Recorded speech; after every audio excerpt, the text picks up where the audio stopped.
निष्काम तेरी सेवा सबकी जुबां पे आए। आभार तेरा बाबा दिल बार बार गाए। तुझसे जो हमने पाया, तुझसे जो हमने पाया, उसको सुनाए किस तरह। तेरी पालना का बाबा, तेरी पालना का बाबा, एहसान चुकाए किस तरह, एहसान चुकाए किस तरह। तूने प्यार से जो पाला, तूने प्यार से जो पाला, शब्दों में गाए किस तरह। तेरी पालना का बाबा, तेरी पालना का बाबा, तेरी पालना का बाबा।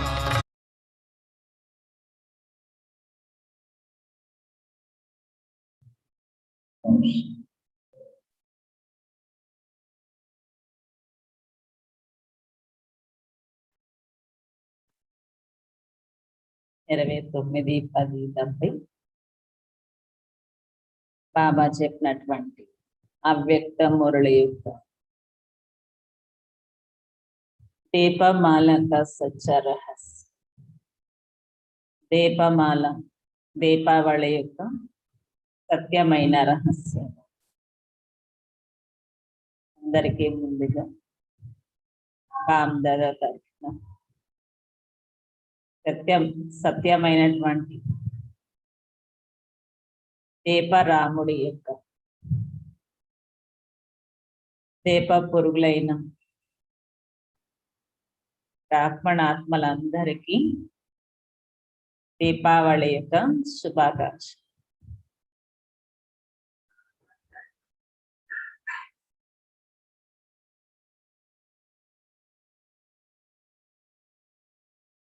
आज बाम दादा दीपमाला देख रही हैं. ఈ రోజు బామ్ దాదా దీపమాలను చూస్తున్నారు. దీపం की माला है, इదంతా దీపాల యొక్క మాల కదా. लोग दीपमाला मनाते हैं, बाम दादा दीपमाला देख रहे. ప్రపంచం వాళ్ళు దీపావళిని జరుపుకుంటారు. మరి బామ్ దాదా పిల్లలని దీపాలుగా చూస్తారు. దీపక్ కౌన్ సే అచ్చే లగ్తే హై? ఎటువంటి దీపం అంటే మంచిగా అనిపిస్తుంది?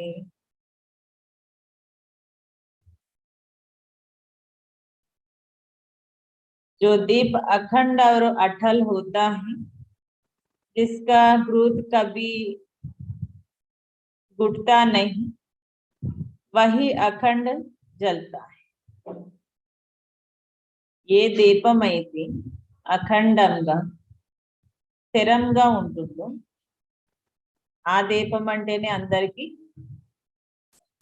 అంటారు కదా.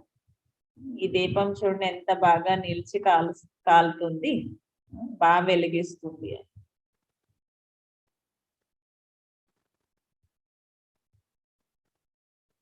ఎప్పుడూ కూడా ఆ దీపంలో సమురు అనేది అయిపోదు, అది అఖండంగా వెలుగుతూ ఉంటుంది.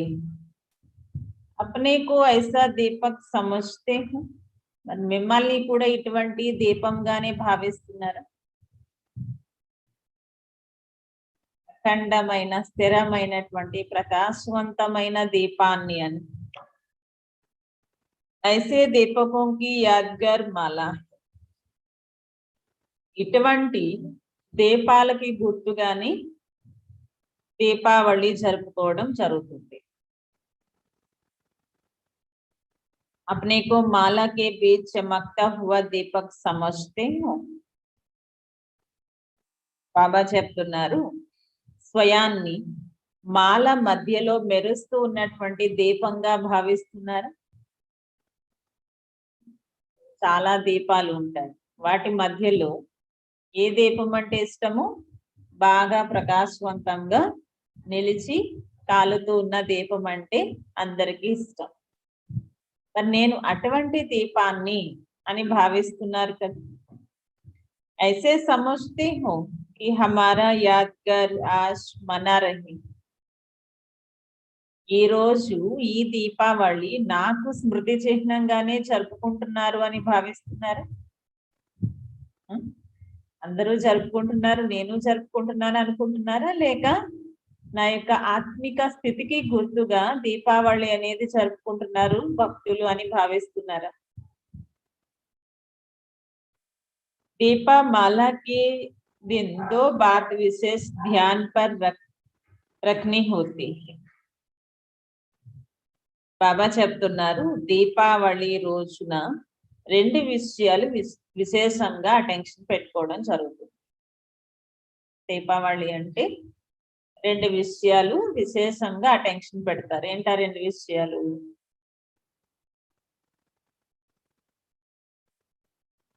दीपामाला पर किन बातों का ध्यान रखते हैं?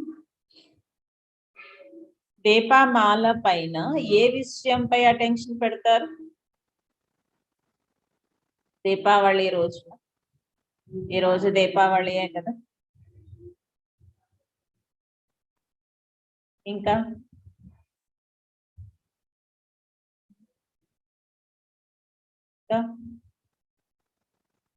దీపావళి అంటేనే విశేషంగా చేసేది లక్ష్మిని ఆహ్వానిస్తారు. ఎలా ఉంటే అలా ఆహ్వానిస్తారా మరి?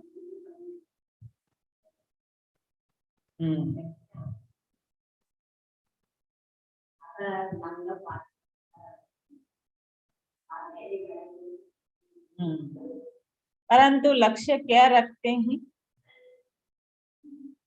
లక్ష్యం ఏం పెట్టుకుంటారు?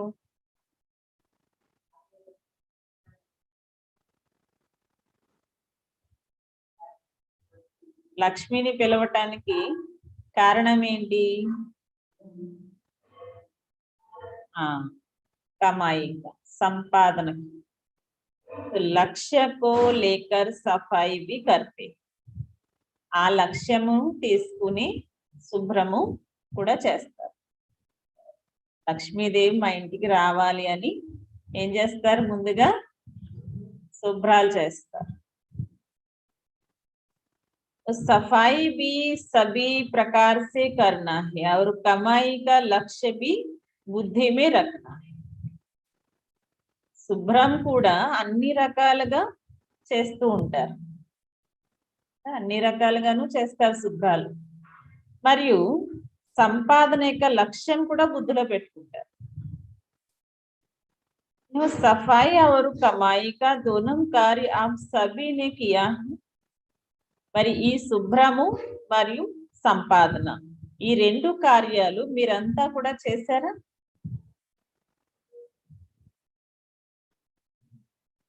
చేశారు కదా అందరు? अपने आप से संतुष्ट हो. మరి మీతో మీరు సంతుష్టమేనా? जब कमाई है तो सफाई तो जरूर होगी ना. ఎప్పుడైతే సంపాదన ఉంటుందో అప్పుడు తప్పకుండా శుభ్రత కూడా ఉంటుంది కదా. इन दोनों बातों में संतुष्टता होना आवश्यक. ఈ రెండు విషయాల్లో సంతుష్టత అనేది తప్పనిసరి. लेकिन यह संतुष्टता आएगी उनको जो सदा दिव्य गुणों को आह्वान करते रहेंगे. కానీ ఈ సంతుష్టత అనేది వచ్చింది అంటే వారికి సదా దివ్య గుణాల యొక్క ఆహ్వానము చేస్తూనే ఉంటారు. దివ్య గుణాల యొక్క ఆహ్వానం ఎప్పుడు చేయగలుగుతారు? శుభ్రత చేసినప్పుడు, సంపాదన చేసుకోవాలనే లక్ష్యం బుద్ధిలో ఉన్నప్పుడు దివ్య గుణాల యొక్క ఆహ్వానము చేస్తారు. जितना जो आह्वान करेंगे उतना इन दोनों बातों में सदा संतुष्ट रहेंगे.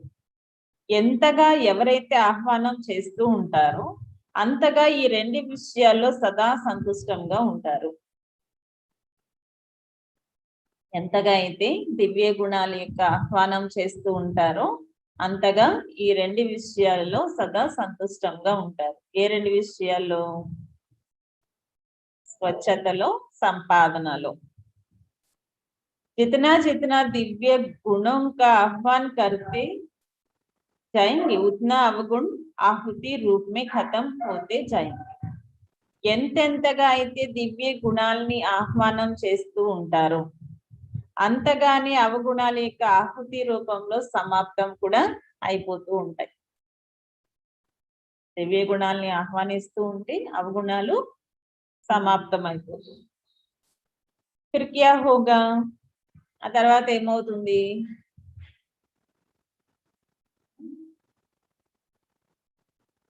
नए संस्कारों के नए वस्त्र धारण करेंगे. కొత్త సంస్కారాల రూపీ కొత్త వస్త్రాన్ని ధారణ చేస్తారు. अभी आत्मा ने नए संस्कारम रूपी नए वस्त्र धारण किए. कभी कभी पुराने वस्त्रों से प्रीत होने के कारण वह भी धारण करती. బాబా చెప్తున్నారు ఇప్పుడు ఆత్మ కొత్త సంస్కారాల రూపీ కొత్త వస్త్రాన్ని ధరించింది. అప్పుడప్పుడు పాత వస్త్రంతో కూడా ప్రేమ ఉన్న కారణంగా అది కూడా ధరిస్తుంది. అప్పుడప్పుడు పాత సంస్కారాలు, పాత వస్త్రాలు అంటే పాత సంస్కారాలను కూడా మళ్ళీ ధరిస్తుంది. जब मर जीवा बने नए जन्म नए संस्कारों को भी धारण किया फिर पुराने संस्कार रूपी वस्त्रों को कभी क्यों धारण कर ले.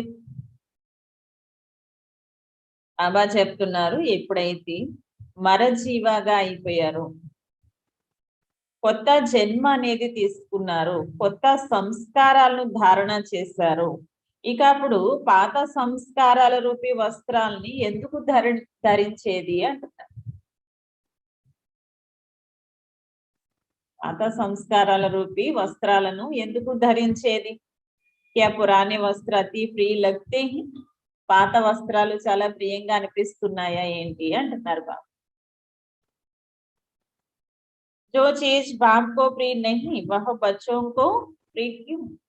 ఏ వస్తువులైతే బాబాకి మంచిగా అనిపించవు అవి పిల్లలకి మాత్రం ఎందుకు మంచిగా అనిపించాలి?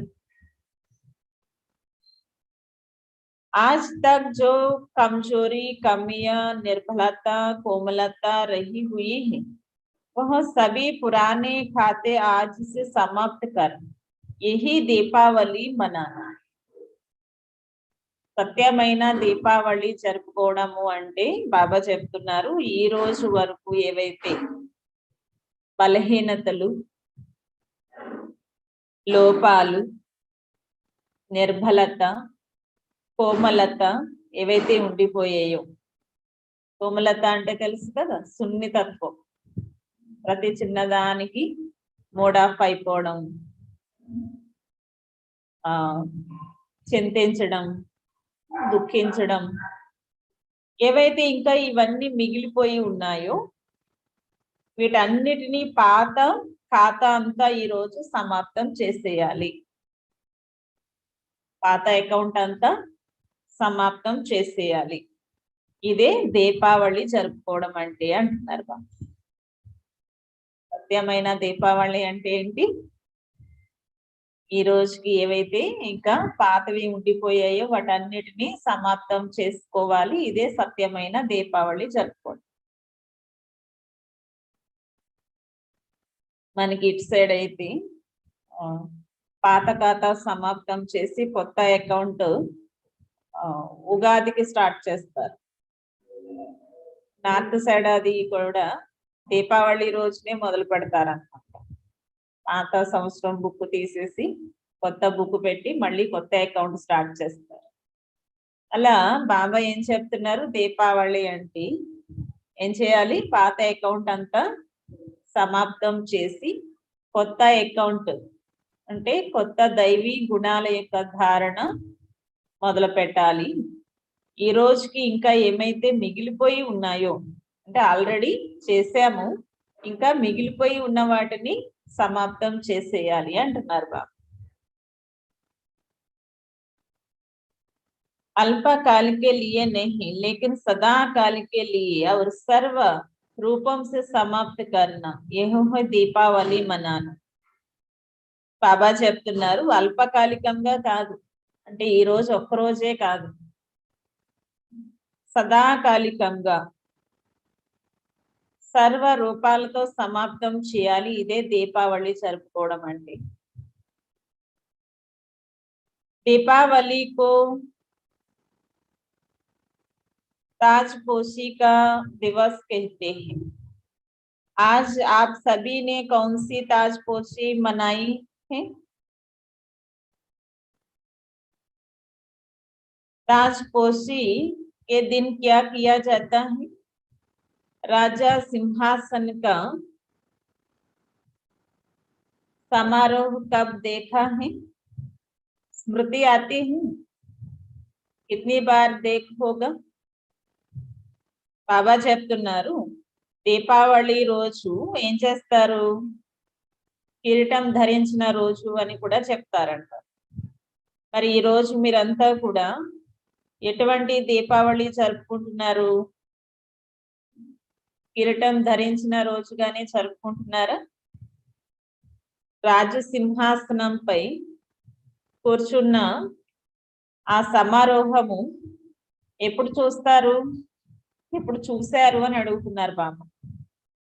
మీకు గుర్తుకొస్తుందా అంటున్నారు. ఎప్పుడు చూశారు?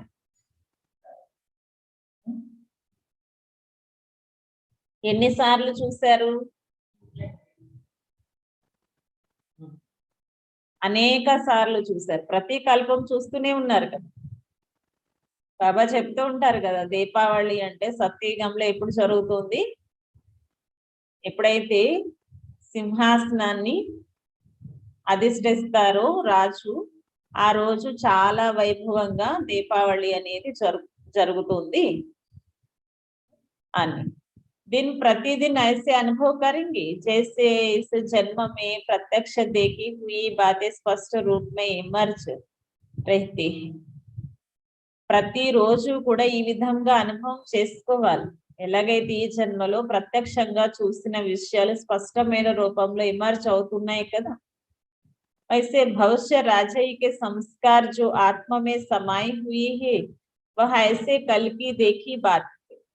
అదే విధంగా భవిష్యత్తు యొక్క రాజ సంస్కారాలు ఏవైతే ఉన్నాయో ఆత్మలో అవి ఇమిడే ఉన్నాయి, అవన్నీ కూడా నిన్నటి విషయాలుగానే చూడాలి అంటే.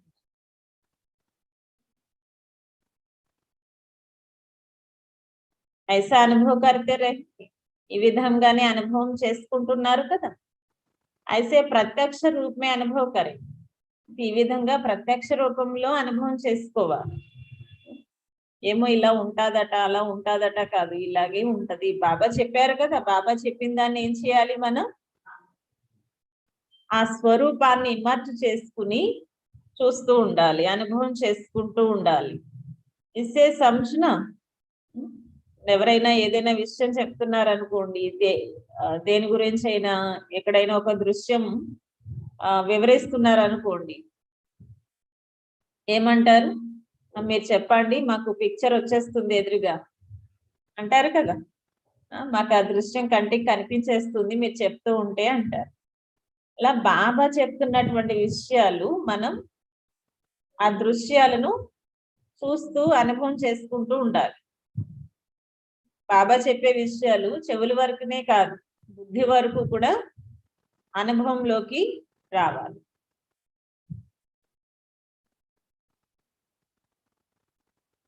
इससे समझना अब हम अपने संपूर्ण स्थिति और अपने राज्य के समीप पहुंच गए. దీని ద్వారా ఏం అర్థమవుతుందట? ఇప్పుడు మేము మా సంపూర్ణ స్థితికి మరియు మా రాజ్యానికి సమీపంగా వెళ్ళిపోతున్నాము అని. ఎప్పుడైతే ఏదైనా ఒక వస్తువుకి సమీపంగా వెళ్లే కొద్దీ ఏమవుతుంది? ఆ వస్తువు చాలా స్పష్టంగా కంటికి కనిపిస్తుంది కదా. అలా సతీగి దృశ్యాలు మన కంటికి స్పష్టంగా కనిపిస్తున్నాయి అంటే దాని అర్థం ఏంటి? మనం దానికి సమీపంగా వెళుతున్నామని అంటున్నారు బాబా. सतीगी संस्कार सोचने व स्मृति में लाने से नहीं, लेकिन स्वतः ही और स्पष्ट रीति जीवन में आते रहेंगे. సతీగి సంస్కారాలు ఆలోచించడము లేక గుర్తు చేసుకోవడం వరకే కాదు, స్వతహాగా స్పష్టంగా జీవితంలోకి రావాలి అంటున్నారు. इस दुनिया में रहते हुए भी नैनों में सतीगी नजारे दिखाई देंगे. ना सिर्फ इतना, लेकिन अपना भविष्य स्वरूप जो धारणा करना है वह भी आंखों के आगे बार बार स्पष्ट दिखाई देगा. బాబా చెప్తున్నారు, ఈ ప్రపంచంలో ఉన్నప్పటికీ కూడా నయనాలలో సతీగి దృశ్యాలే ఉండాలి. కేవలం ఇంత మాత్రమే ఉండకూడదు. మీ యొక్క భవిష్యత్ స్వరూపము ఏదైతే ధారణ చేస్తారో అది కూడా మీ కళ్ళ ముందు పదే పదే కనిపిస్తూ ఉండాలి అంటున్నారు. ధరించేటువంటి భవిష్య రూపం కూడా, దేవతా రూపం కూడా పదే పదే కళ్ళ ముందుకి వస్తూ ఉండాలి.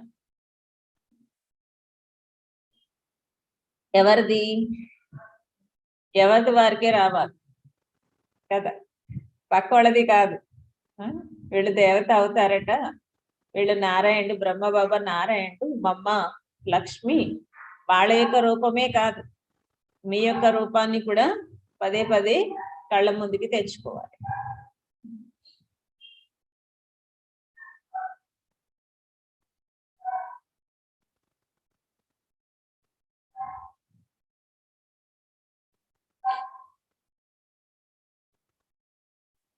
बस अभी अभी यह छोड़ वह सजा सजाया चोला धारण करना है, ऐसे अनुभव करते रही. బాబా చెప్తున్నారు, ఇప్పుడిప్పుడే ఇది విడిచిపెట్టి ఈ అలంకరింపబడి ఉన్నటువంటి చొక్కాను ధారణ చేయాలి. ఈ విధంగా అనుభవం చేసుకోవాలి. ఏ చొక్కా?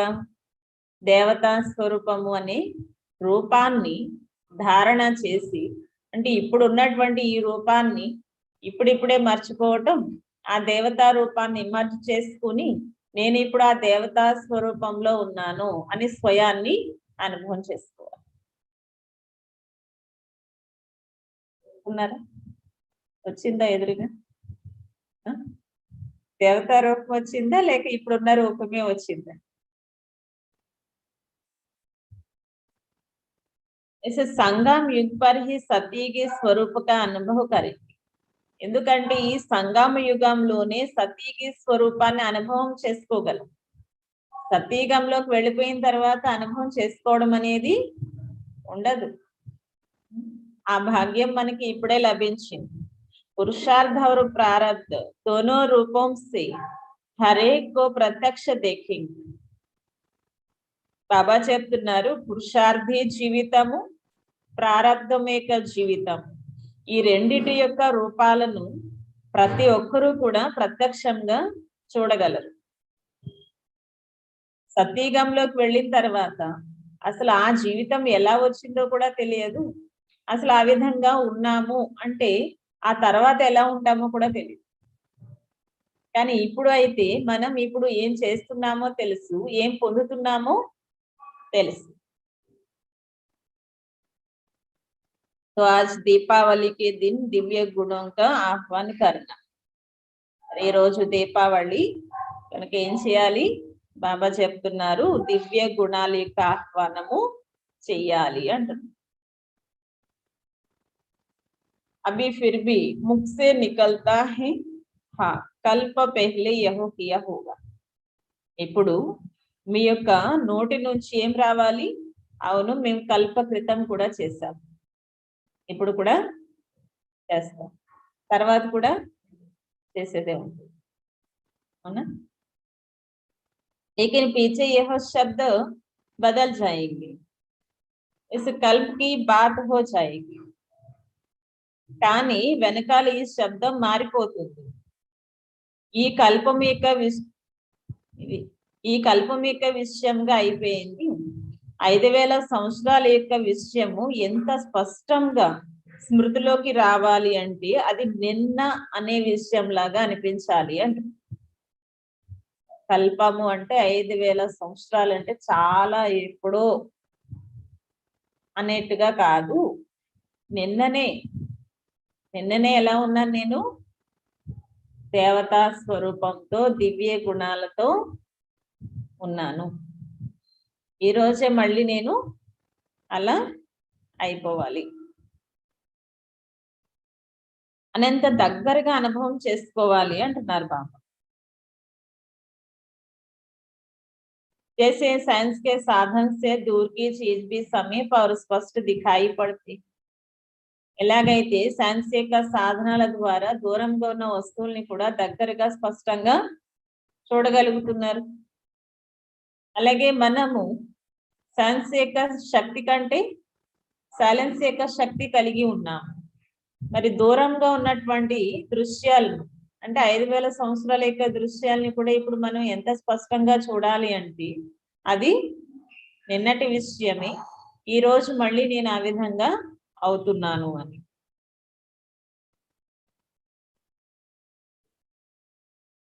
तो आप तीसरा नेत्र कल पहले की बातें समीप और स्पष्ट देखेगा व अनुभव करेगा. బాబా చెప్తున్నారు ఇప్పుడు మీ యొక్క మూడవ నేత్రము కల్ప క్రితం యొక్క విషయాల్ని సమీపంగా స్పష్టంగా అనుభవం చేస్తుంది, చూపిస్తుంది. तो पुराने संस्कारों की चौपड़ियों को फिर से भूल से भी नहीं देखना. బాబా చెప్తున్నారు పాత సంస్కారాల రూపీ ఆ సంస్కారాలను మీరు పొరపాటుగా కూడా చూడొద్దు అంటున్నారు. పాత సంస్కారాల రూపీ వస్త్రాలను మీరు పొరపాటును కూడా మళ్ళీ వెనక్కి తిరిగి చూడొద్దు అంటున్నారు. पुराने संस्कारों का चोला फिर धारण नहीं करना, नवीनता को धारण करना. పాత సంస్కారాల రూపీ చొక్కాను మళ్ళీ మళ్ళీ ధారణ చేయొద్దు, ధరించొద్దు, నవీనతనే ధారణ చేయండి అంటున్నారు. यही आज के दिन का మంత్ర. ఇదే ఈ రోజు యొక్క మంత్రం. ఏంటా మంత్రము? దైవీ గుణాల యొక్క ఆహ్వానము, పాత సంస్కారాల యొక్క సమాప్తం. రత్న జడిత చోలా చోడ్ జడ్ జడీభూత చోలే సే ప్రీ నహీ లగానా. రత్న జడితమైనటువంటి చొక్కాని విడిచిపెట్టి పూర్తిగా శిథిలమైపోయినటువంటి చిరిగిపోయినటువంటి చొక్కా మంచిగా అనిపించుకోడు. సాధారణమైనటువంటి శరీరానికి ధరించే వస్త్రాల గురించి కాదు బాబా చెప్పేది. దేనికోసం చెప్తున్నారు? దివ్య గుణాలను ఆత్మ ధారణ చెయ్యాలి. అది రత్నజడితమైనటువంటి చొక్కా. మరి పాత సంస్కారాలు ఎలాంటివి అంటున్నారు బాబా? చిరిగిపోయినటువంటి శిథిలమైపోయినటువంటి వస్త్రం లాంటి. सदा बुद्धि में बाम दादा की स्मृति व निशाना और आने वाले राज्य के नजारे, नैनों में और मुख में सदा बाम दादा का नाम. सदा బుద్ధిలో బామ్ దాదా యొక్క స్మృతి లేక ఆ గుర్తులు మరియు రాబోయేటువంటి రాజ్యం యొక్క దృశ్యాలు మీ నయనాలలో ముఖంలో సదా బామ్ దాదా యొక్క పేరు ఉండాలి అంటున్నారు. ఏమేం గుర్తుండాలి? ఒకటి బామ్ దాదా యొక్క స్మృతి లేక వారి యొక్క గుర్తులు ఏవైతే ఉన్నాయో, అంటే భగవంతుడు అంటే ఇది అనే గుర్తులు ఏవైతే ఉన్నాయో అవి ఉండాలి. ఇంకొకటి రాబోయేటువంటి స్వర్గం యొక్క దృశ్యాలు ఉండాలి. కళ్ళల్లో. ఇంకా ఇంకేముండాలి? బామ్ దాదా యొక్క పేరు ఎప్పుడు నోట్లో ఉండాలి. అంటే పేరు జపించమని కాదు, శ్రీ బాబా నా తండ్రి అని. इसको कहते हैं बाप दादा के अति स्नेही और समीप रत्न. అప్పుడు వీళ్ళని ఏమంటారు? బామ్ దాదాకి చాలా స్నేహిలు, సమీపమైన రత్నాలు అని. सभी ने श्रेष्ठ और समीप रत्न बनने का दाव लगाया, या जो भी मिले वह अच्छे. బాబా చెప్తున్నారు అందరికి శ్రేష్టంగా మరియు సమీపమైన రత్నాలుగా అవ్వటం మంచిగా అనిపిస్తుందా, లేక ఏది లభిస్తే అది మంచిగా అనిపిస్తుందా?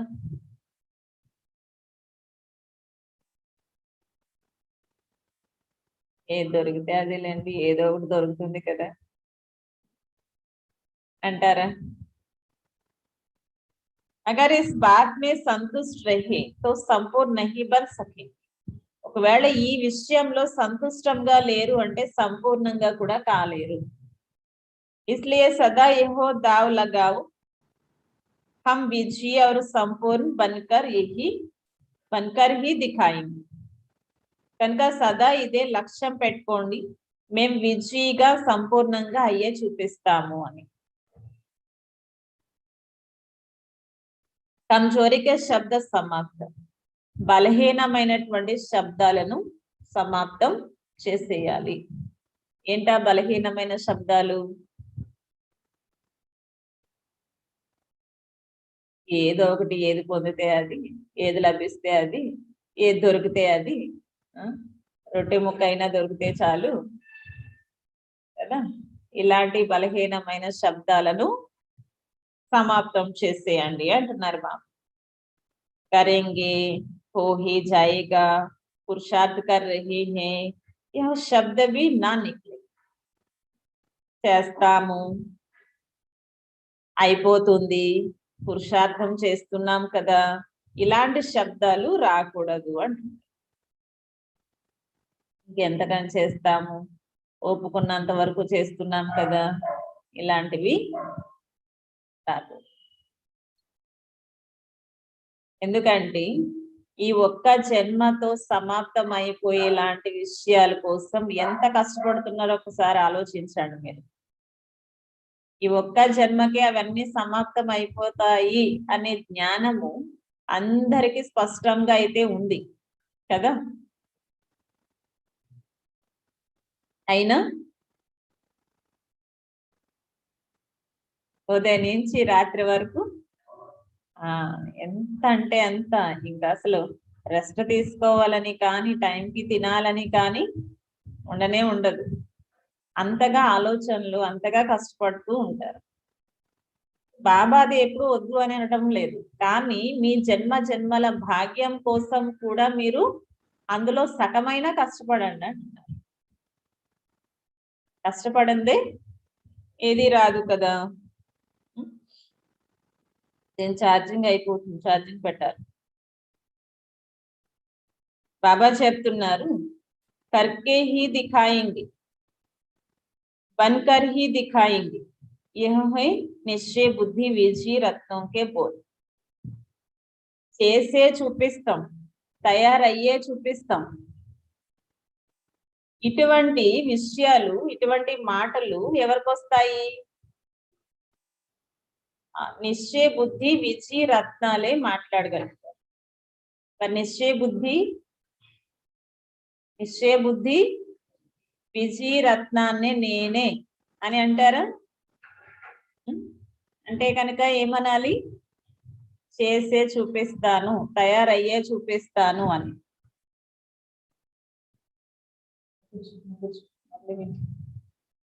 और वह है కామన్ధారి బచ్చోं का बोल. బాబా చెప్తున్నారు కామనాధారి పిల్లల యొక్క మాటలు. बनना है स्वदर्शन चक्रधारी, लेकिन बन जाते हैं కామన్ధారి. అవ్వాల్సింది ఎలాగా? స్వదర్శన చక్రధారిగా. కానీ అవుతున్నది ఎలాగా? సాధారణమైన వారు. कई सोचते हैं कोई तो वह भी बनेंगे ना, కొందరు ఆలోచిస్తూ ఉంటారంట, కొందరైతే అయిపోతూ ఉంటారు. కొందరేమో ఎలా అవ్వాలి అని ఆలోచించేవాళ్ళు, కొందరు తయారయ్యేవాళ్ళు. इस बात में दयालु ना बन.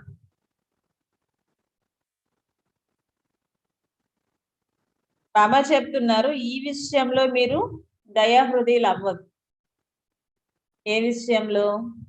అందరూ అయిపోతారేంటి, కొందరే అవుతారు కదా, అది వాళ్ళు ఎవరో అవుతారు. మీరు ఎవరి కోసమో దయాహృదయులు అవ్వదు. నేనే తయారవుతాను, బాబా నాకు లభించారు, నన్నే తయారు చేస్తున్నారు, ఈ లక్ష్యం పెట్టుకోండి. కానీ ఎవరో తయారవుతారని మీరు ఎవరి కోసమో మీరు మీ యొక్క పదవిని దానం చేయవలసిన అవసరము లేదు. అంటారు కదా, ఎప్పటి నుంచో పెద్ద పెద్ద వాళ్ళు, ఎన్నో సంవత్సరాల నుంచి ఉన్నవాళ్ళు, వాళ్ళు అవుతారు, నేను ఎక్కడ అవుతాను అని. ఇలా మీరు దయాహృదయులు అవ్వద్దు అంటున్నారు. कोई तो बनेंगे, इसलिए हम भी ही बन जाए.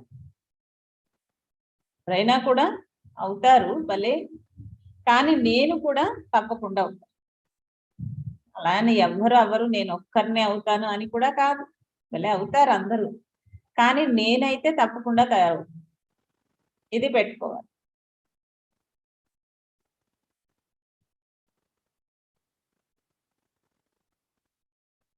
ऐसे बनने वाले बहुत हैं. ఈ విధంగా తయారయ్యే వాళ్ళు చాలా మంది ఉన్నారు.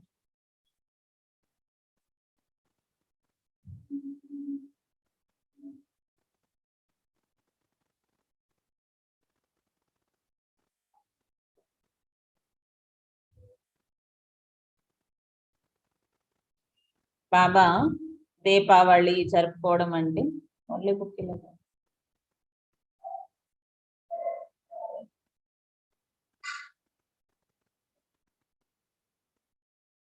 దీపావళి జరుపుకోవడం అంటే బాబా ఏం చెప్పారు విన్నారు కదా, సత్యమైన దీపావళి ఏం చెప్పారు?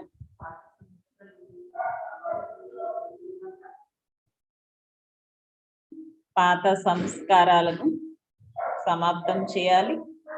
ఇంకా బాబా అన్నారు పాత సంస్కారాలు అంటే కామ క్రోధ లోభ మోహ అహంకారం ఇవే కాదు, ఇంకా ఏవైతే మిగిలిపోయి ఉన్నాయో ఏం చెప్పారు? ఉదాహరణకి సున్నితత్వము, నిర్బలత్వము, అంటే నేను బలహీనరాల్ని, నేను చేయలేను, ఇటువంటి తత్వము.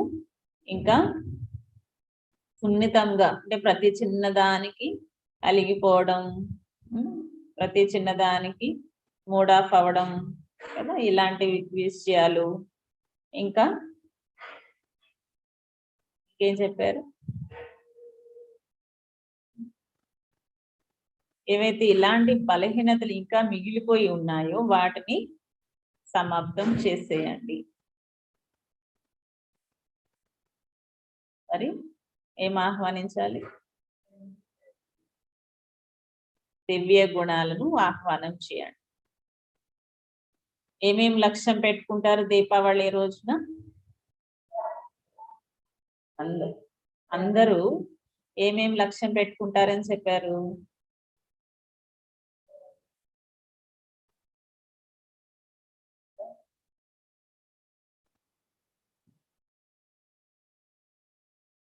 దీపావళికి ఏం చేస్తారని చెప్పారు?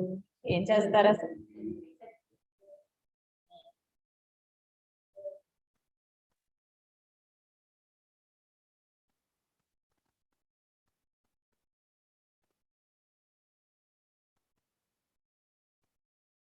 దీపావళికి ఇల్లంతా శుభ్రం చేస్తారు, చేసి ఏం చేస్తారు? లక్ష్మీదేవిని ఆహ్వానిస్తారు. ఎందుకు ఆహ్వానిస్తారు? సంపాదన కోసం కదా. అలాగే ఇప్పుడు పాత సంస్కారాలన్నిటినీ క్లీనింగ్ చేయాలి. అప్పుడు లక్ష్మీదేవి యొక్క లక్షణాలను ఆహ్వానించాలి. అప్పుడు సంపాదన కూడా జరుగుతుంది. ఇంకా బాబా ఎటువంటి దీపాలని చూశారు ఇవాళ? అఖండంగా స్థిరంగా ప్రకాశవంతంగా ఉన్న దీపాలని చూస్తున్నారు. మరి అటువంటి దీపం అంటేనే అందరికీ ఇష్టం అనిపిస్తుంది. మరి మిమ్మల్ని మీరు ఆ విధంగా భావిస్తున్నారా అంటున్నారు. దీపాలన్నిటి మధ్యలో ప్రకాశవంతంగా మెరిసేటువంటి దీపాన్ని నేను అని అనుభవం చేసుకోవాలి. నా యొక్క ఆత్మిక స్థితికి గుర్తుగాని ఈ దీపావళి అనేది జరుపుకుంటున్నారు అన్నది కూడా అనుభవం చేసుకోవాలి. ఏ దీపం అఖండంగా వెలుగుతూ ఉంటుంది? సదా సమురు ఉన్న దీపమే అఖండంగా స్థిరంగా వెలుగుతూ ఉంటుంది. మరి జ్ఞానము అనేటువంటి నిన్న బాబా చెప్పారు కదా, ఏం చెప్పారు?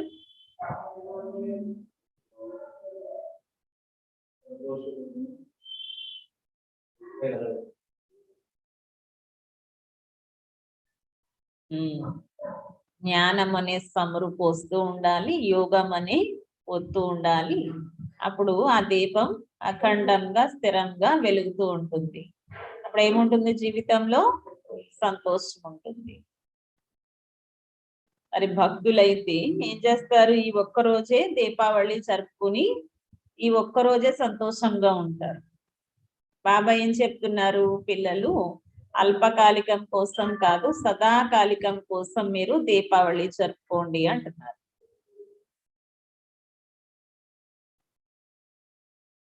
ఏ దృశ్యాలు కళ్ళ ముందుకి స్పష్టంగా కనిపించాలి?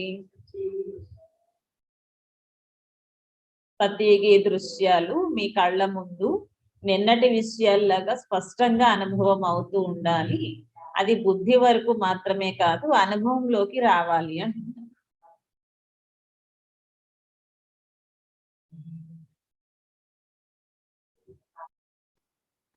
ఓం శాంతి. మధురమైన పిల్లలు, సాంగత్య దోషం చాలా నష్టపరుస్తుంది.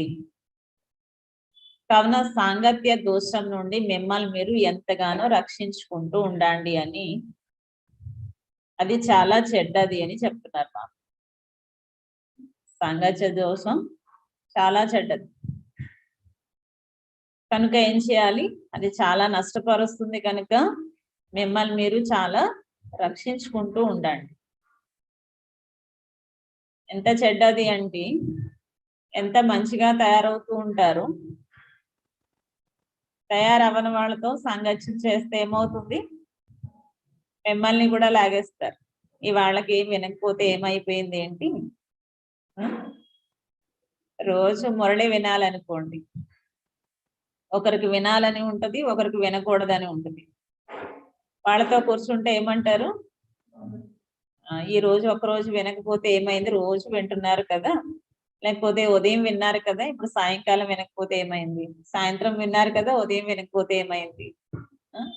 ఇలా సాంగత్య దోషం మిమ్మల్ని నష్టపరిచేలా చేస్తుంది కనుక రక్షించుకోవాలి అంటున్నారు బాబు. ప్రశ్న: 3 రకాల బాల్యాలు ఉంటాయి. 3 రకాలైన బాల్యాలు ఉంటాయి. ఏ బాల్యము ఎప్పుడు మర్చిపోకూడదు? ఏ బాల్యాన్ని ఎప్పుడు మర్చిపోకూడదు? ఈ 3 రకాలైన బాల్యాల్లో ఏ ఒక్క బాల్యావస్థని ఎప్పుడు కూడా మర్చిపోకుండా ఉండాలి?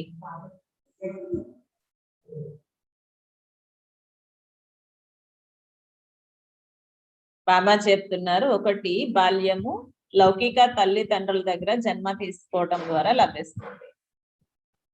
రెండవ బాల్యము గురువు దగ్గర శిష్యుడిగా అయినప్పుడు ప్రారంభమవుతుంది.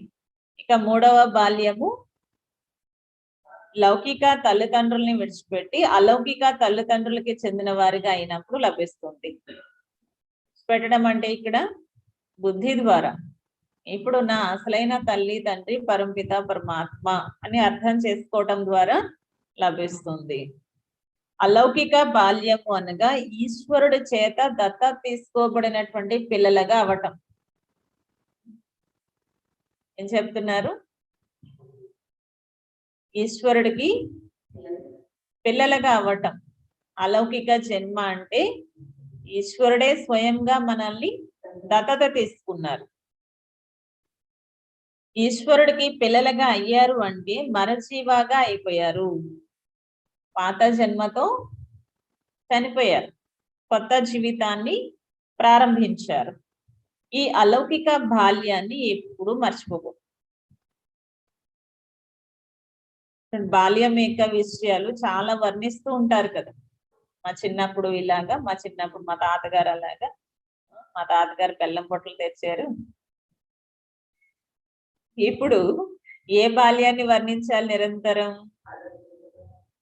జ్ఞానంలోకి వచ్చిన తర్వాత ఎటువంటి ఆ అనుభవాలు జరిగాయి, ఎటువంటి ఆ జ్ఞానం యొక్క లోతు అర్థమవుతూ ఉంది, బాబా ఇచ్చే పాలన ఏ విధంగా ఉంది, ఈ విషయాలు వర్ణన చేస్తూ ఉండాలి. ఇవి ఎప్పుడు మర్చిపోకూడదు.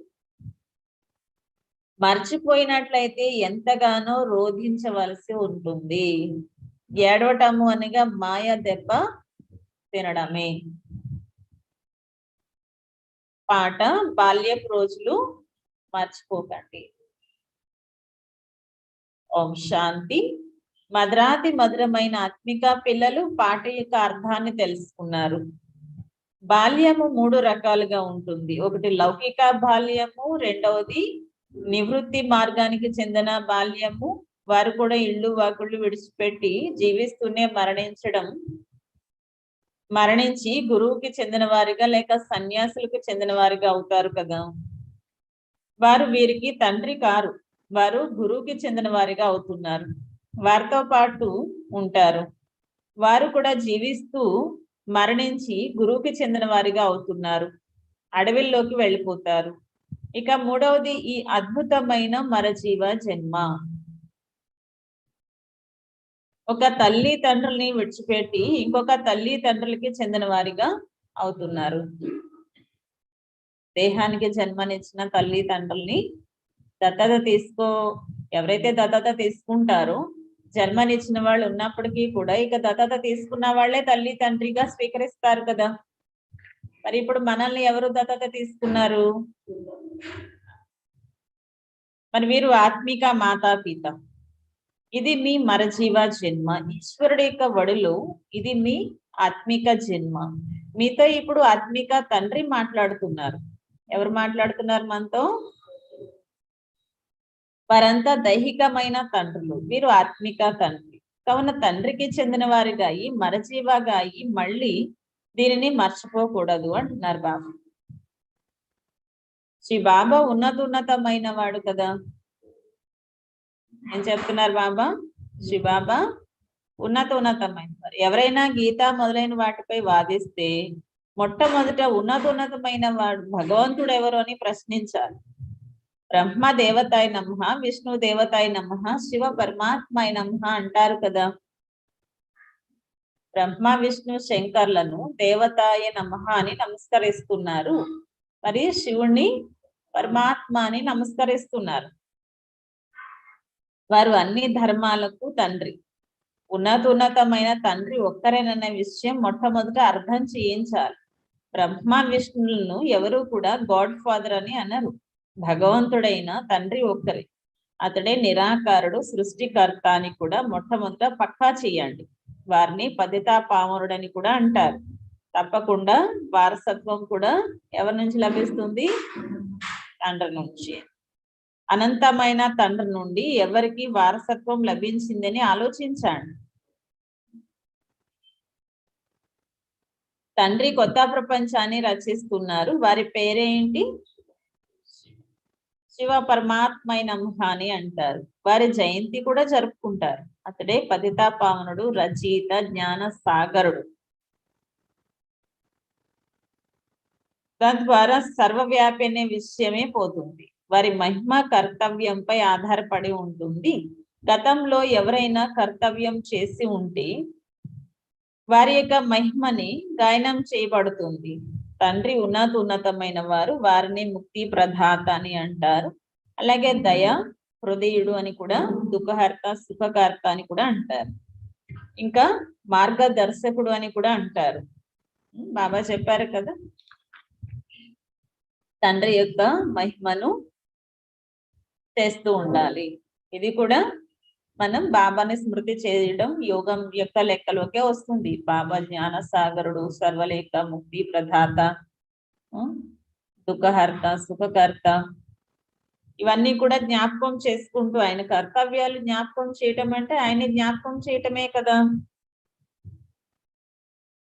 ఏదైనా కొత్త స్థానం వద్దకు వెళితే గైడ్ తోడుగా తీసుకుని వెళతారు. విదేశాల నుండి వస్తే వారికి అన్ని చూపించేందుకు ఇక్కడ గైడ్ ఇస్తారు.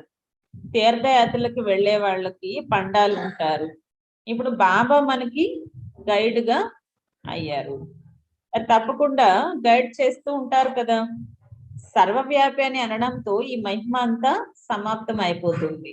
మొట్టమొదటి అందరికీ తండ్రి ఒక్కరేనన్న విషయాన్ని అర్థం చేయించండి.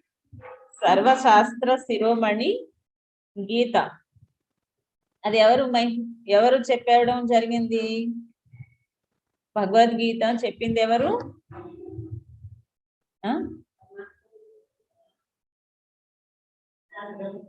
అది భగవంతుడి చేత గాయనం చేయబడింది. ఇది నిరూపించినట్లయితే దాని నుండి వెలువడిన మిగిలిన గ్రంథాలన్నీ అసత్యమని నిరూపించబడతాయి. మొట్టమొదట సత్యమైన గీతా సారాన్ని వినిపించాలి. ఇది శివ భగవాన్ వాచ. శ్రీ బాబాకు చరిత్ర ఏముంటుంది?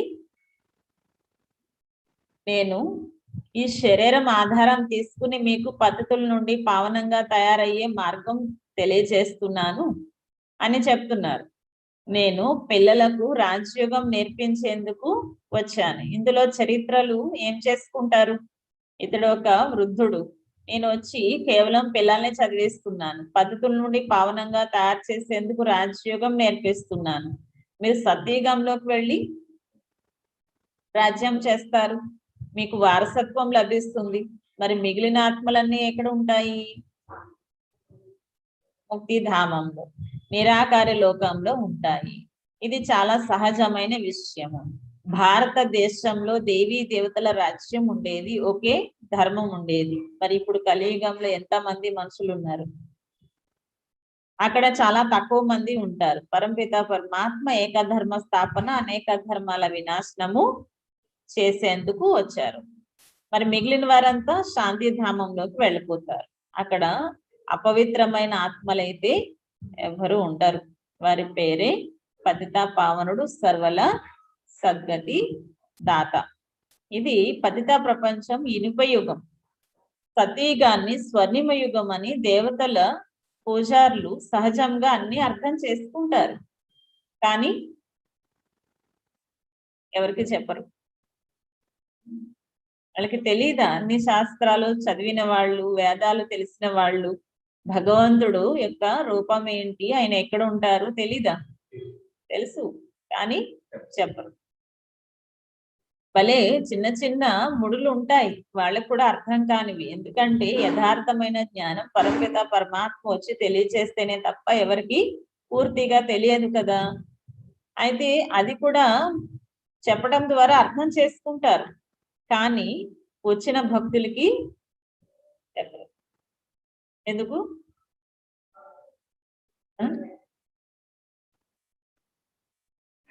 వాళ్ళు కొట్టాలని నడుస్తుంది.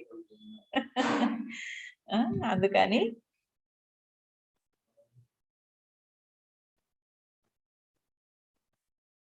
చెప్తారు కానీ నడుచుకోరు.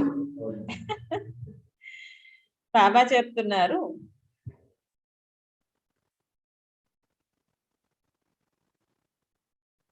పూజ్యులుగా ఉన్నవారే పూజారిగా అవుతారు. కావున మొదట బాబా పరిచయాన్ని వారికి ఇవ్వాలి. మనం వారి పిల్లలము అన్నది మర్చిపోకూడదు. మర్చిపోతే బాధపడవలసి వస్తుంది. మాయ దెబ్బ ఎంతో కొంత తగులుతుంది. దేహి అభిమానిగా అవ్వాలి. ఆత్మైన మనం తిరిగి మళ్ళీ తండ్రి వద్దకి వెళ్ళాలి. లెక్కలేనంత మంది మనుషులు మరణిస్తారు. ఆ తర్వాత ఎవరి కోసం ఏడ్చేది ఉంది? భారతదేశంలో ఎక్కువగా ఏడుస్తూ ఉంటారు. మొదట 12 నెలలు యా హుస్సేన్ అని అంటూ ఉంటారు. గుండెలు బాదుకుంటూ ఉంటారు. ఇవి మృత్యులోకపు యొక్క ఆచార వ్యవహారాలు. ఇప్పుడు మీకు అమరలోకం యొక్క ఆచార వ్యవహారాలన్నింటినీ బాబా నేర్పిస్తున్నారు. మీకు మొత్తం పాత ప్రపంచంపై వైరాగ్యం ఉంది. నన్ను ఒక్కడనే స్మృతి చేయండి. ఇదంతా అంతమైపోనున్నది. ఇప్పుడు మనం తిరిగి వెళ్ళబోతున్నాం. నాటకం పూర్తి అయిపోతుంది. నాటకంలో అందరూ నటులే. మరి ఎవరిపైన మోహం ఉంచుతారు మీరు? అందరూ వెళ్ళిపోయేదే ఉంది. ఎవరిపైన మోహం పెట్టుకుని ఇక్కడ కూర్చుంటారు ఇంకా?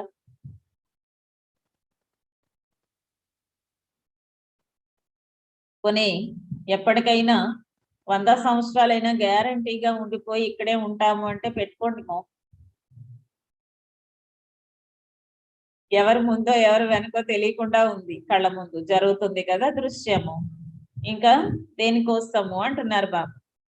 వీరు వెళ్ళి ఇంకొక పాత్ర అభినయించాల్సి ఉంటుందని అర్థం చేసుకుంటారు. మరి ఇక ఏడవలసిన అవసరం ఏముంది? ప్రతి ఒక్కరి పాత్ర రచింపబడిపోయే ఉంది. గుండెలు బాదుకున్నా బాదుకోకపోయినా ఎవరి పాత్ర ఏ విధంగా రచింపబడి ఉందో ఆ విధంగా వెళ్ళి పాత్ర అభినయించవలసిందే కదా. బాబా ఏ విధంగా జ్ఞాన సాగరుడు, ఆనంద సాగరుడు, ప్రేమ సాగరుడు, అలాగే బాబాని అనుసరించి ఈ విధంగా తయారవ్వాలి అంటున్నారు బాబా. సాగరం నుండి నదులు వెలువడతాయి.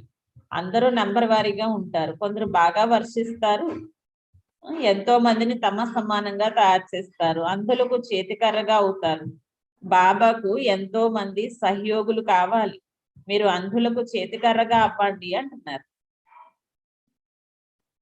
అందరికీ దారి చూపించండి. కేవలం ఒక్క బ్రాహ్మణిని మాత్రమే అందులకు చేతికర్ర అని అన్నారు. మీరందరూ కూడా అలా అవ్వాలి అంటున్నారు కదా. అందరికీ కూడా బాధ్యత ఉండాలి. నా బాబా కర్తవ్యం నా కర్తవ్యము. అనేక ఆత్మలకి జ్ఞానం ఇచ్చి బాబాకి దగ్గర చేయాలి అనేటువంటి బాధ్యత అందరికీ ఉండాలి కదా. ఏ ఒక్క అవకాశం వచ్చినా బాబా యొక్క సందేశం ఇవ్వటానికి ముందడుగు వేస్తూ ఉండాలి.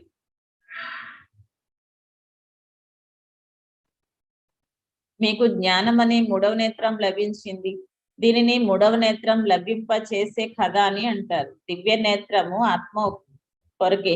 మనుషులు ఏమీ అర్థం చేసుకోరు. పూర్తిగా తుచ్చ బుద్ధి గలవారిగా అయిపోయారు. తమ ధర్మాన్ని ఎవరు స్థాపించారో భారతదేశానికే తెలియదు. భారతవాసీలకు తండ్రి జన్మ కూడా ఇక్కడే జరుగుతుంది. శివ జయంతి కూడా జరుపుకుంటారు. మరి సర్వవ్యాపి ఎలా అవ్వగలరు? తండ్రిని మరియు రచయిత గురించి ప్రపంచంలో ఎవరికీ తెలియదు. ఋషులు మునులు అందరూ నేతి నేతి అంటూ వెళ్ళిపోయారు. పరమాత్మ సర్వవ్యాపి అని చెప్పి చాలా పెద్ద పొరపాటు చేశారు.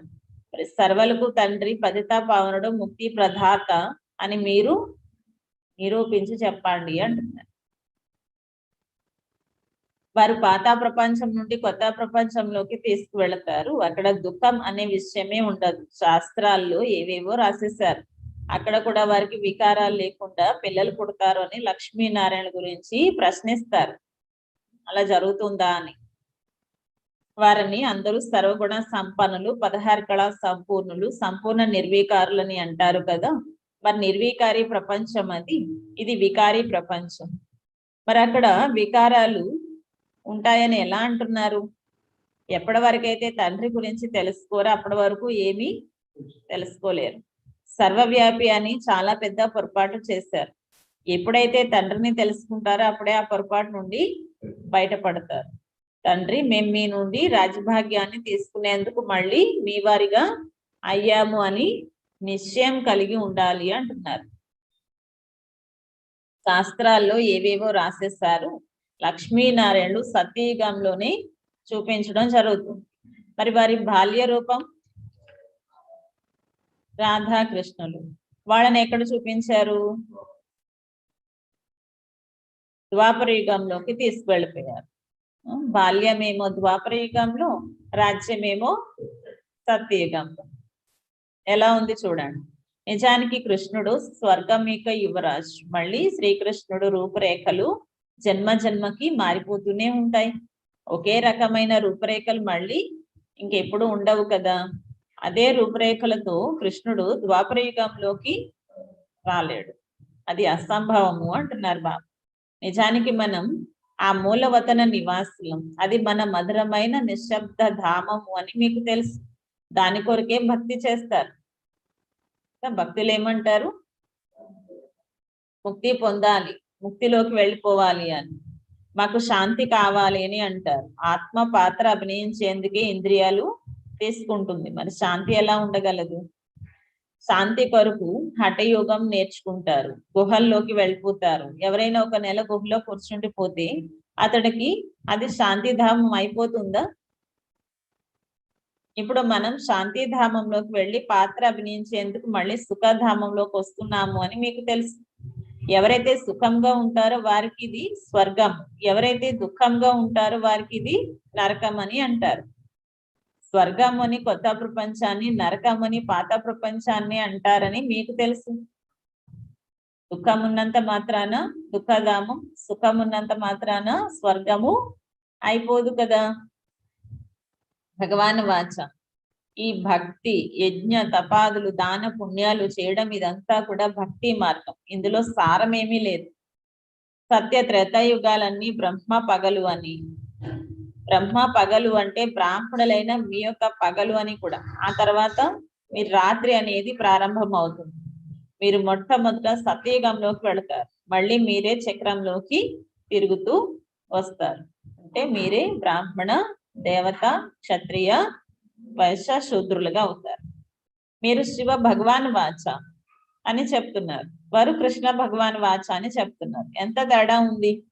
వారు పూర్తిగా 84 జన్మలు తీసుకుంటారు. వారితో పాటు మొత్తం సూర్యవంశీ సంప్రదాయం కూడా పునర్జన్మలు తీసుకుంటూ ఇప్పుడు చివరిలో రాజ్యభాగ్యం మళ్ళీ పొందుతున్నారు. పిల్లలని మీలో ఎవరైతే అర్థం చేయిస్తారో వారికి ఎంతో ఆనందం కలుగుతుంది. జ్ఞానమేక చింతన చేసి బాబా చెప్పేటువంటి జ్ఞానానికి చాలా మంచి మంచి అర్థాలు తీసి చెప్తూ ఉన్నారనుకోండి, అప్పుడు మనసుకి ఎంతో సంతోషం కలుగుతుంది. కొత్త వారికి అంత ఆనందం కలగదు. వీరు ఎవరిని నిందించరు, మీరు ఎవరిని నిందించరు. బాబా మీకు ఎంతో సహజంగా అర్థం చేయిస్తారు. ఇక్కడ మీరు బాబాతో పాటు కూర్చున్నారు కావున బాగా అర్థం చేసుకుంటారు కదా. కొత్త వారికి అంత ఆనందం కలగదు అంటే వారికి ఇంకా అంత స్పష్టం రాదు విషయము. కానీ మీరైతే ఎవరిని నిందించరు కదా. బాబా చెప్తున్నారు, బయటికి వెళ్ళడంతో ఇతర సాంగత్యాలతో ఎటువంటి పరిస్థితి ఏర్పడుతుందో కూడా తెలియదు. సాంగత్య దోషం చాలా చెడ్డది. స్వర్గంలో ఇటువంటి విషయాలు ఏమీ ఉండవు. దాని పేరే స్వర్గం, వైకుంఠం, సుఖధామం. అక్కడ అసురులు అనేవారు ఉండేవారని శాస్త్రాల్లో రాసేశారు. మరి మనం విశ్వానికి అధిపతిగా ఉండేవాళ్ళము. అక్కడ భూమి, ఆకాశం దేనిపైన విభజనలు అనేవి ఉండవు అని మీకు తెలుసు. ఇప్పుడు ఎన్నో విభజనలు జరిగిపోయాయి. తమ హద్దులు గీసుకుంటూ ఉంటారు. ప్రపంచంలో ఎన్నో అట్టహాసాలు ఉన్నాయి. ఎవరైనా వస్తే మొట్టమొదట వారికి తండ్రి ఎవరు అన్నది అర్థం చేయించండి. అసలు భగవంతుడు అంటే ఎవరినంటారు? బ్రహ్మ, విష్ణు, శంకర్లు దేవతలు, భగవంతుడు ఒక్కరేనని, 10 మంది ఉండరు అని, కృష్ణుడు భగవంతుడు కాలేడు అని, భగవంతుడు అంటే హింస ఎలా నేర్పిస్తాడు, ఈ విషయాలన్నీ అర్థం చేయించాలి. భగవాన్ వాచ కామం మహాశత్రువు. దానిపై విజయం పొందేందుకు ప్రతిజ్ఞ చేయండి. అందుకని మనం ఏం చేస్తున్నాం? రాఖీని కట్టుకుంటున్నాం. ఇది ఇప్పటి విషయం. ఏదైతే గతించిపోయిందో అది మళ్ళీ భక్తి మార్గంలో జరుగుతుంది. మరి ఈ రోజు దీపావళి, మహాలక్ష్మిని పూజిస్తారు. లక్ష్మీనారాయణలు ఇద్దరిని కలిసి ఉన్నారని ఎవరికీ తెలియదు. ఒకరినే పిలుస్తారు, ఎందుకంటే లక్ష్మీదేవి ధనం ఇస్తుంది కనుక. నారాయణుడు ఇవ్వడు కనుక నారాయణుని పిలవరు. అంతేనా? అంటే వాళ్ళిద్దరూ కలిసి ఉన్నటువంటి ప్రవృత్తి మార్గానికి స్మృతి చిహ్నం అనే విషయమే తెలియదు వారికి. లక్ష్మికి ధనం ఎక్కడి నుండి లభిస్తుంది? సంపాదించి పెట్టేది ఎవరు? పురుషుడే కదా. కానీ లక్ష్మి పేరు ప్రసిద్ధమైంది. మొదట లక్ష్మి, ఆ తర్వాత నారాయణుడు. వారు మళ్ళీ మహాలక్ష్మిని వేరుగా భావిస్తారు. మనం 4 భుజాలని చూపిస్తాము, అవి 2 స్త్రీవి, 2 పురుషుడివి. కానీ వారికి ఈ విషయాలు తెలియవు. ఇప్పుడు మీరు వివరంగా తెలుసుకున్నారు. బాల్యపు రోజులు మర్చిపోకండి అని పాట విన్నారు కదా. ఆత్మయ్య అలా ఉంటుంది. బాబా మాకు ఇప్పుడు స్మృతి కలిగింది అని ఉదయాన్నే లేచి బాబాతో మాట్లాడాలి. అమృత వేళ లేచి ఏం చేయాలి? బాబా ఇప్పుడు మాకు మీరు చెప్పినవన్నీ అర్థమయ్యాయి, మాకు అవన్నీ గుర్తొచ్చాయి అని మాట్లాడాలి. అమృత వేళ బాబాతో మాట్లాడడం మంచిది కదా. సాయంకాలం సమయంలో ఏకాంతంలోకి వెళ్ళి కూర్చోండి. భార్యాభర్తలు కలిసి ఉన్నప్పుడు కూడా ఈ విషయాలు మాట్లాడుతూ ఉండండి. బాబా ఏం చెప్తున్నారు? భార్యాభర్తలు కలిసి ఉన్నప్పుడు బాబా చెప్పిన విషయాల గురించి మాట్లాడుకోండి ఏకాంతంలో కూర్చొని. అంతేగాని మీ పెళ్ళప్పుడు సారీ మన పెళ్ళలో మీ అమ్మ అలా చేసిందంటే మీ అమ్మ ఇలా చేసిందని 60 ఏళ్ళు వచ్చినా కానీ అయ్యే విషయాలు మాట్లాడుకోవడం కాదు కదా. కొందరికి చూడండి, ఇంకా మాట్లాడడం కూడా మాట రాదు, వణికిపోతా ఉంటది, కళ్ళన్నీ ఊడిపోతాయి, కళ్ళు సరిగా కనిపించవు, కర్ర తెచ్చుకొని నడుస్తూ ఉంటారు. అయినా కూడా వాళ్ళమ్మని వీళ్ళు, వీళ్ళమ్మని వాళ్ళు అనుకుంటూనే ఉంటారు. అలా ఉండకూడదు బాబా పిల్లలు. బాబా అందుకే సలహా ఇస్తున్నారు ఏమని? అమృత వేళ లేచి బాబాతో మంచిగా మధురంగా మాట్లాడుతూ ఉండండి. సాయంకాలం సమయంలో ఏకాంతంలో కూర్చుని బాబా యొక్క జ్ఞాన చింతన చేసుకుంటూ ఉండండి. భలే ఆ విషయాలు కాకపోయినా లోపాల గురించి అయినా సరే, ఏమైనా సరే అసలు దేహ భ్రాంతి, దేహం యొక్క భావన ఉంచొద్దు కదా. ఇద్దరు కూడా చక్కగా జ్ఞానంలో ఉన్నారు అంటే అది ఎంతో భాగ్యం, ఎంతో అదృష్టం. చాలా మందికి ఈ అదృష్టం కూడా బాబా పిల్లల్లో ఉండదు. అక్కయ్య వస్తే అన్నయ్య రారు, అన్నయ్య వస్తే అక్కయ్య రారు. ఇద్దరు ఉన్నారు అంటే ఏం చేయాలి? జ్ఞానం యొక్క చింతన, సంభాషణ చేసుకుంటూ ఉండాలి. బాబా ఈ రోజు ఈ విషయాలు చెప్పారు, ఈ విషయాలు చెప్పారని చింతన చేస్తూ ఉండాలి. శ్రీ బాబా బ్రహ్మ తను ద్వారా ఏం చెప్తున్నారు? మనం పూజలుగా అవుతున్నాము అని.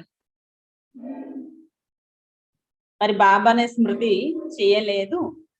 ఎప్పుడైతే పూజారులుగా అయిపోతామో అప్పుడు బాబాని జ్ఞాపకం చేస్తున్నాం. ఇలాంటి విషయాలు మాట్లాడుకోవాలి అంటున్నారు. ఏం మాట్లాడుకోవాలో కూడా చెప్తున్నారు బాబా. మనం ఎప్పుడైతే పూజలుగా అయిపోతామో అప్పుడు బాబాని జ్ఞాపకం చేయలేదు. ఎప్పుడైతే పూజారిగా అయిపోతామో అప్పుడు బాబాని జ్ఞాపకం చేస్తాము. అంటే బాబాని ఎప్పటి నుంచి మనం జ్ఞాపకం చేస్తున్నాము, ఎప్పుడు జ్ఞాపకం చేయలేదు, ఎందుకు జ్ఞాపకం చేయలేదు, ఇలాంటి చింతన చేసుకుంటూ ఉండాలి.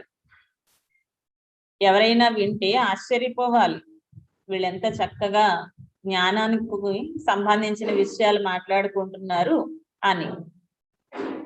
ఎందుకంటే ప్రపంచంలో అందరూ మాట్లాడుకునేది ఏంటి అంటే దేహానికి సంబంధించిన దైహిక విషయాల కోసమే కదా.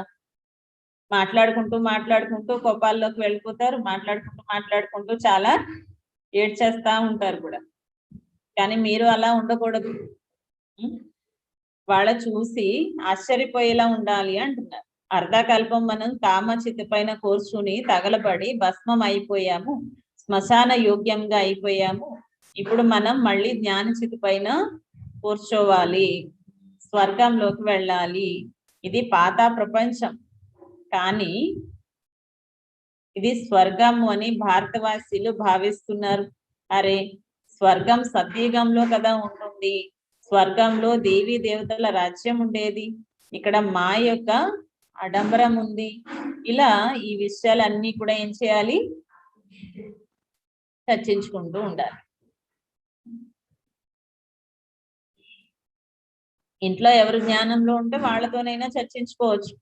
అన్నయ్య అక్కయ్యనే కాదు కదా, అందరి ఇంట్లోనే ఉన్నారు కదా. ఇది వరకు అయితే ఒక్కొక్కరే ఉండేవారు ఇళ్లలో, ఇప్పుడైతే అందరికీ సాథీలు తయారయ్యారు. ఫ్యామిలీలో ఎవరో ఒకరు జ్ఞానంలోకి వస్తున్నారు కదా, వాళ్ళతోనైనా ఊరికే ఎవరో ఒకరితో ఏవో ఒకటి మాట్లాడకుండా ఫోన్ చేసి వాళ్ళతో జ్ఞానం యొక్క విషయాలైనా మాట్లాడుకుంటూ ఉండాలి. అవునా? మీ పిల్లలు ఉన్నారనుకోండి, మీ పిల్లలకి ఫోన్ చేసి బాబా జ్ఞానంలో ఉన్నారు కనుక బాబా ఈ రోజు ఏం చెప్పారు, బాబా ఈ పాయింట్లు చెప్పారు అంటూ మాట్లాడుకోవాలి. మీ అత్తగారు ఏం చేస్తుంది, మీ మామగారు ఏం చేస్తున్నాడు, బాగా చూసుకుంటున్నారు, ఇలాంటివన్నీ మాట్లాడకూడదు. అదంతా అయిపోయింది, ఆ జీవితం వేరు. ఆ విషయాలు ఎలాగా ఉంటూనే ఉంటాయి కదా. మీరు కూడా మళ్ళీ ఫోన్ చేసి అవే గుర్తు చేస్తున్నారు అనుకోండి, వాళ్ళకి ఇంకా మనసు తేలిక ఎక్కడవుతుంది? ఎప్పుడైతే మీరు ఫోన్ చేసి బాబా విషయాల గురించి చర్చిస్తారో వాళ్ళ మనసు తేలిక అయిపోతుంది. ఆ కొద్దిసేపటికైనా అన్ని విషయాలు మర్చిపోయి తేలిగ్గా అయిపోతారు. ఆ తర్వాత కూడా చాలా సమయం వరకు అదే విషయాలు మనసులో ఎంత నడుస్తూ ఉంటుంది. ఆటోమేటిక్ గా అన్ని విషయాలు మర్చిపోతూ ఉంటారు. ఇటువంటి సహాయం చేయాలి కదా. జరుగుతున్న విషయాల కోసం మళ్ళీ గుర్తు చేసి ఇబ్బంది పెట్టడం కాదు, బాబా జ్ఞానం కోసం గుర్తు చేసి తేలిక చేస్తూ ఉండాలి.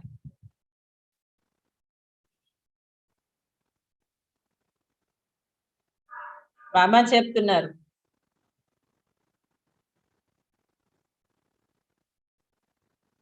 ఇప్పుడు సాంగత్య దోషంలోకి వచ్చి ఎక్కడ మరణించకండి, లేకపోతే చాలా పశ్చాత్తాపడతారు అంటున్నారు.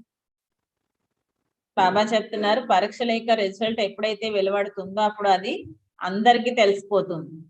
ఇంతకు ముందు పిల్లలు ధ్యానంలోకి వెళ్ళి వీరు రాణిగా అవుతున్నారు, వీరు దాసిగా అవుతున్నారు అని చెప్పేవారు. ఆ తర్వాత బాబా దానిని బంద్ చేసేసారు. మళ్ళీ చివర్లో మేము బాబా సేవ ఎంత చేశాము, ఎంత మందిని మా సమానంగా తయారు చేశామన్నది అంతా తెలిసిపోతుంది అంటున్నారు. అవన్నీ గుర్తుకొస్తాయి, సాక్షాత్కారం అవుతాయి. సాక్షాత్కారం చేయించకుండా ధర్మరాజు కూడా శిక్షలు వేరు.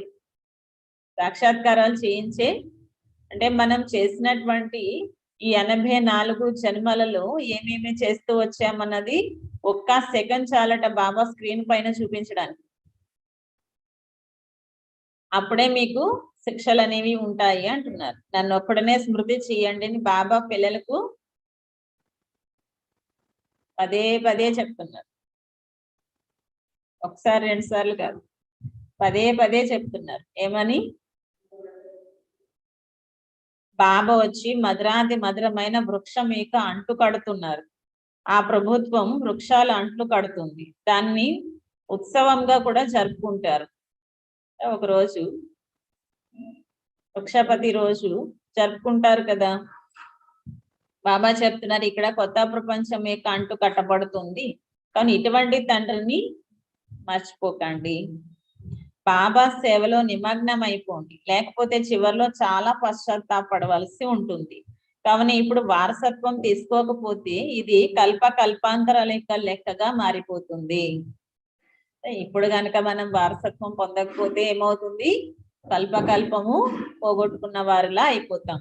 కావున పురుషార్థం అయితే పూర్తిగా చేయాలి. ఎంత వీలైతే అంత కాదు, పూర్తిగా పురుషార్థం చేయాలి. अच्छा, मीठे मीठे सिखी लते बच्चों पर माता पिता बाप दादा का याद कर और गुड मॉर्निंग। रूहानी बाप की रूहानी बच्चों को नमस्ते। हम रूहानी बच्चों की रूहानी बाप दादा को याद कर गुड मॉर्निंग और नमस्ते। मेरे बाबा, मीठे बाबा, प्यारे बाबा, हमारा बाबा, शुक्रिया बाबा। ధారణ పాయింట్ చెప్తున్నారు బాబా. ఫస్ట్ పాయింట్, ఏ విధంగా బాబా జ్ఞాన సాగరుడు, ఆనంద సాగరుడు, ప్రేమ సాగరుడు, అలా బాబా సమానంగా తయారవ్వాలి మరియు మీ సమానంగా కూడా తయారు చేసే సేవ చేయాలి. అందరికీ జ్ఞానము అనే 3వ నేత్రాన్ని ఇవ్వాలి. సెకండ్ పాయింట్, పశ్చాత్తాపడవలసి వచ్చేలాంటి సాంగత్యము చేయకూడదు. సాంగత్య దోషం చాలా అశుద్ధమైనది. కావున మిమ్మల్ని మీరు సంభాళించుకోవాలి.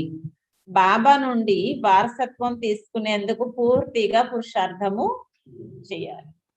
బాబా నుంచి పూర్తిగా వారసత్వం అనేది పూర్తిగా తీసుకుంటే ఆ పదవి ఎలా ఉంటుంది? ఎలా ఉంటది? లక్ష్మీనారాయణ పదవి, అంతకంటే ఇంకేముంది? ఉన్నతమైన పదవి కదా.